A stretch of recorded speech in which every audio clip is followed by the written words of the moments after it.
Brenda invests $10,000 in a savings account with an annual interest rate of 3% compounded monthly. How many years will it take for her to triple her investment?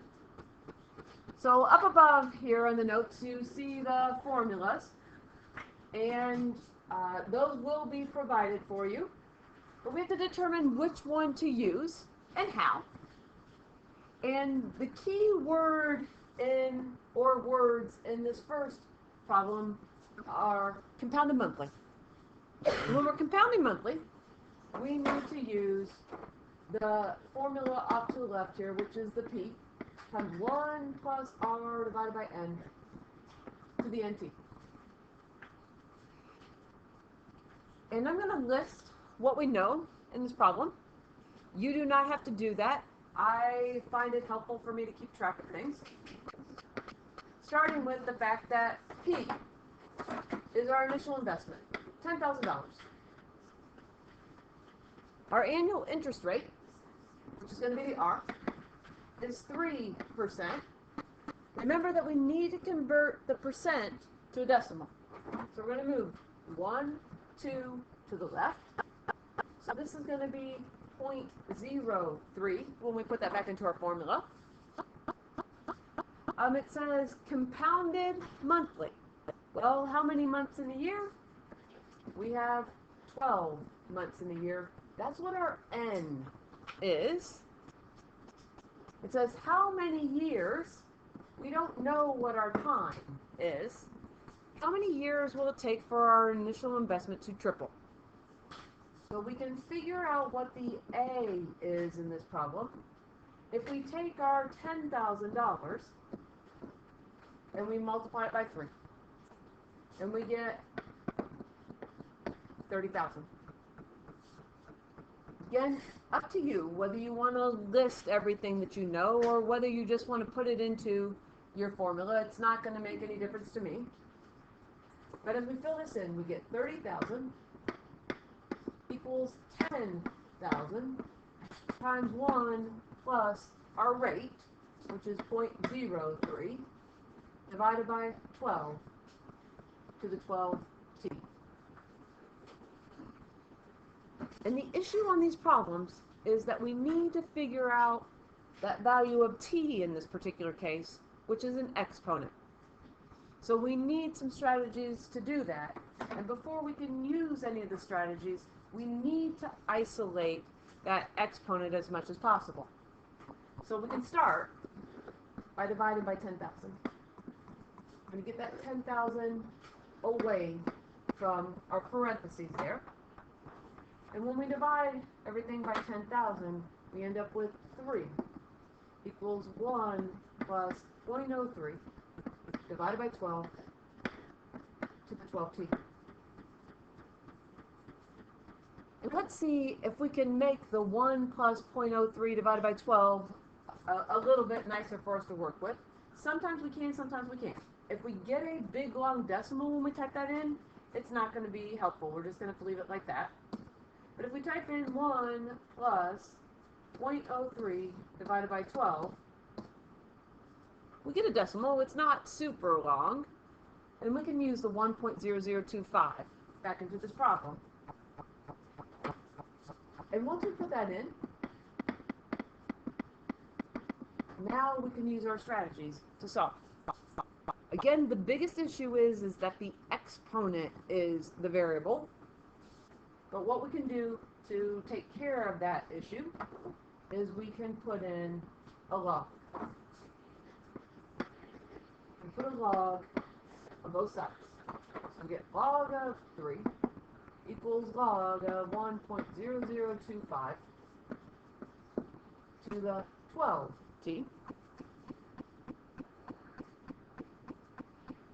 But once we put the logarithm in, the next part is that now we can take this value of 12t and we can write it out in front of the logarithm. That's the logarithmic property. So now we have log of 3 equals 12t times the log of 1.0025.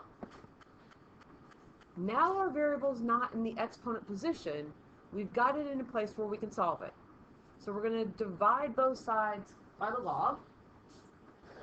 We'll divide by log of 1.0025 and divide by log of 1.0025. And we'll type that in.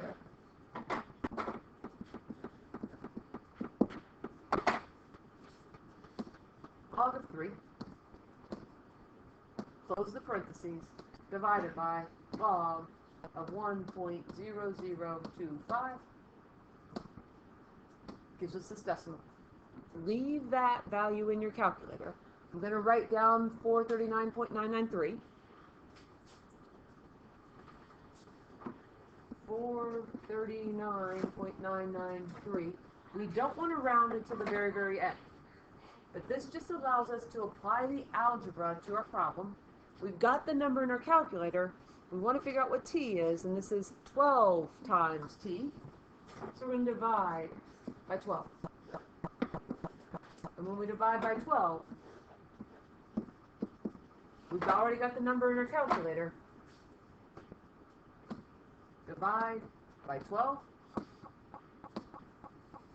and we get 36.6661. And when we're rounding this here, we need to look at the 1 to determine what to do to that last 6 there. Because 1 is 4 or less, we're going to leave it at 36.6666 years for us to triple our amount.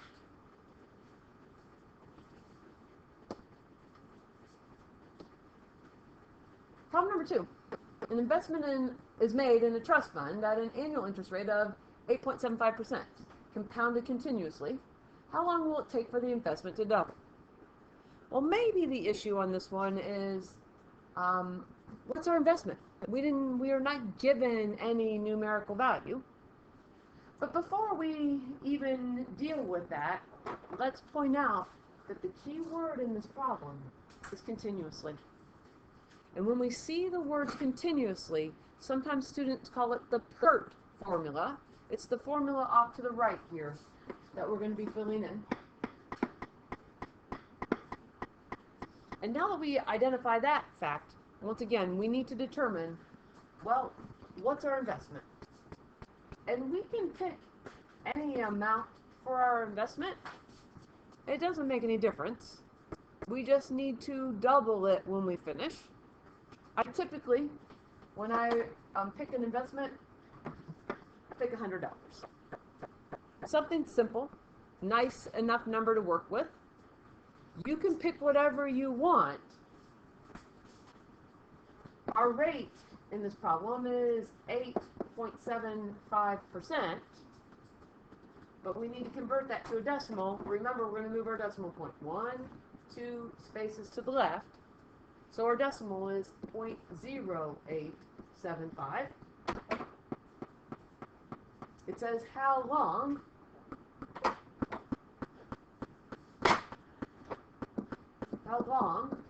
we don't know how long it's going to take for our investment to double. So whatever investment you picked, double this amount now for the A. Since I picked 100, I'm going to double 100. 100 times 2. Again, it does not matter what you pick. It just says an investment, pick a number. And now that we have that information, we're going to fill that back into our problem. So we have 200 equals 100 times e to the r, which is 0.0875 t. And just like the previous problem, we need to figure out, well, what is the value of t? And that t is in the exponent position. So eventually we need to get that t out of the exponent position. And before we get there, what we have to do is we have to isolate that e to the 0.0875t. So we're going to divide both sides by 100. And 200 divided by 100 is 2 equals e. the 0.0875t. And notice that it says double and it shows up. It's a self-check in this problem. There's that 2 for the double. And we have our variable isolated as much as we can now. And because there's an e in this problem, I am going to use the natural logarithm. But feel free to use log. Use the common logarithm every single time if you want to. Use the natural log, the ln, every single time. It will not make a difference. This is going to be the natural log of 2 equals the natural log of e to the 0.0875t. One of the reasons that I use ln is if we come back here to our calculator, if you look at the ln button on your calculator, you see right above it the e to the x on it. But again, use log every single time, use ln every single time. It will not make a difference. Our logarithmic property rule is still going to hold true, and that is we're going to take this value and we're going to write that out front.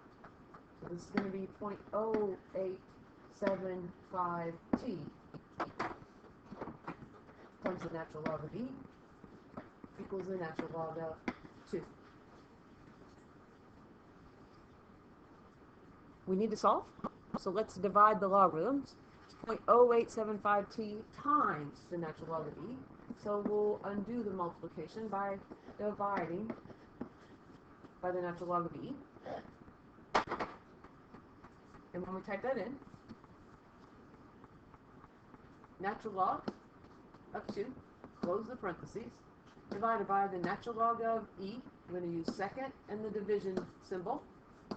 If your calculator happens to put an exponent there, an exponent square, just put a 1 in the exponent.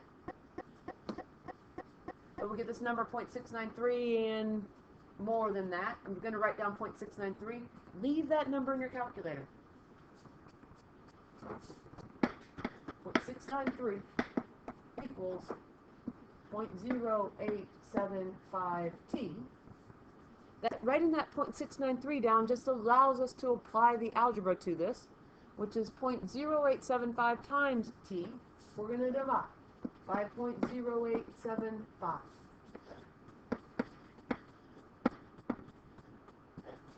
And that's going to give us our time.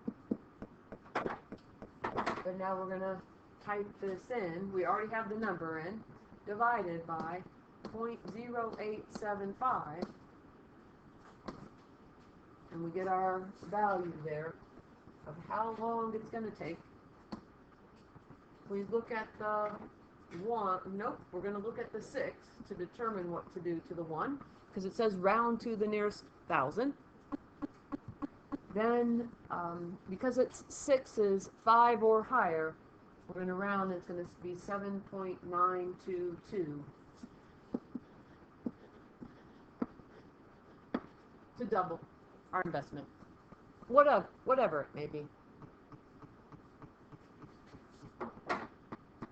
One more example.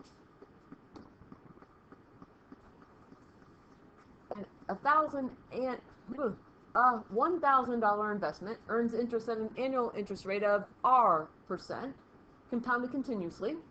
If the investment doubles in 5 years, what is R? So a little bit different this time, but let's point out what the key word in this problem is. Continuously. That helps us know that we are going to use the PE to the RT. Again, sometimes students call it the PERT formula. Whenever it says continuously, we use that formula. So if you see that word continuously, that's the formula to use. And we can list some information that we know. We've got a $1,000 investment. We don't know the rate. We do know that it's going to double. So our A is going to be 2,000. It's 1,000 times 2. And then our time is 5 years. We're going to put those values back into our formula. We end up with 2,000 equals 1,000 times e to the r times t. And again, what we're looking for is we're trying to figure out what does that exponent r equal. So in order to solve, we need to isolate the variable. We're going to divide both sides by 1,000. We get 2 equals e to the r times 5, which I wish I would have written 5 times r. But I will in the next step here. The thing is, in order to solve this, what we need to do now is we need to put a log in. Use log, the common log, use ln, the natural log. It's not going to make a difference. And I'm going to use actually the natural log. But again, if you wrote log, it's not going to change that value. You can use either one. So the natural log of 2 equals e, again, r times 5, I'm going to write as 5r. But once we use the logarithm, we can get that exponent out of that position by using the logarithmic property. We're taking that 5r and writing it out in front. So we've got the natural log of 2 equals 5r times the natural log of e. And we're going to divide the logarithms. 5r times the natural log of e. So we're going to divide.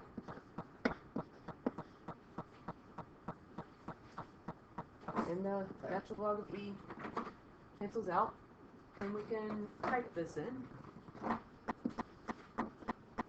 Natural log of 2. Natural log of 2, close the parentheses, divided by the natural log of e, second division bar. Again, if your e comes up with an exponent, type a 1 in there and get this decimal. I'm going to write down 0.693. Leave that number in your calculator.